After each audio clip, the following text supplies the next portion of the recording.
अस्सलाम वालेकुम नाज़रीन, बहरान टीवी में भली कार मां हाँ मुबशर सोलंगी। सबका पहिरीं एक नज़र हेडलाइन ते।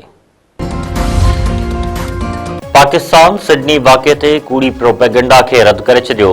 इतलात खाते जे वफ़ाक़ी वज़ीर अता तारड़ चयो आहे त सिडनी वाक़े ते पाकिस्तान खे बदनाम करण जी कोशिश कई वई।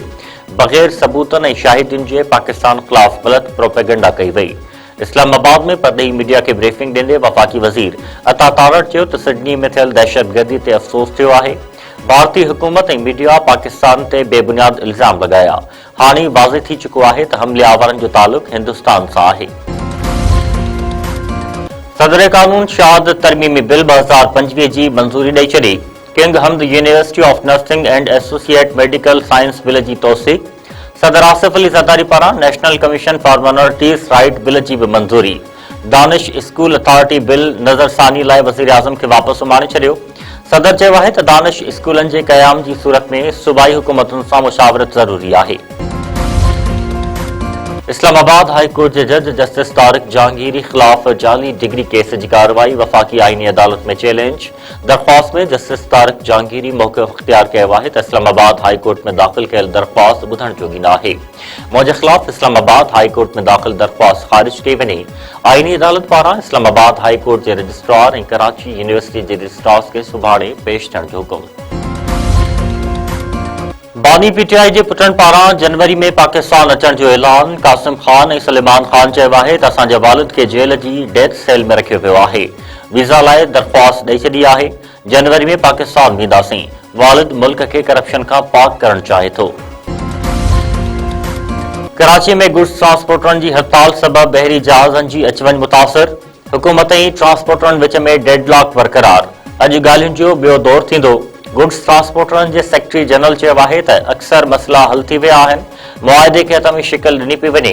ट्रांसपोर्टरनि ॻरनि ॾंडनि में घटिताई समेत मुख़्तलिफ़ रिआयतूं घुरियूं आहिनि।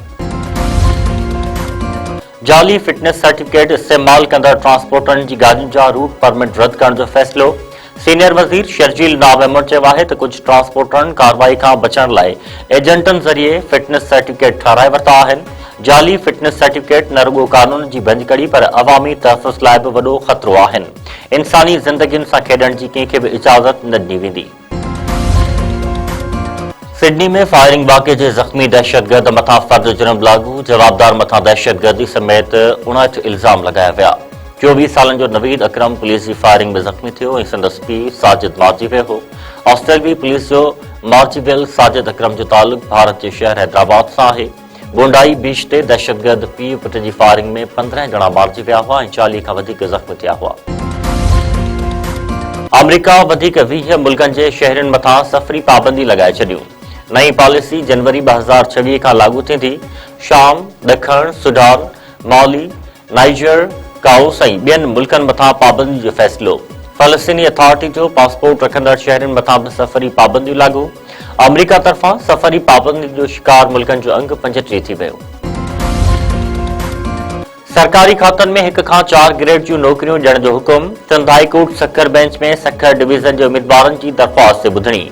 वकील रुख़सार जुनेजो अदालत खे ॿुधायो त मेरिट ते पूरो लहण बावजूदि उम्मीदवारनि खे सरकारी नौकरियुनि में नज़रअंदाज़ कयो वियो आहे।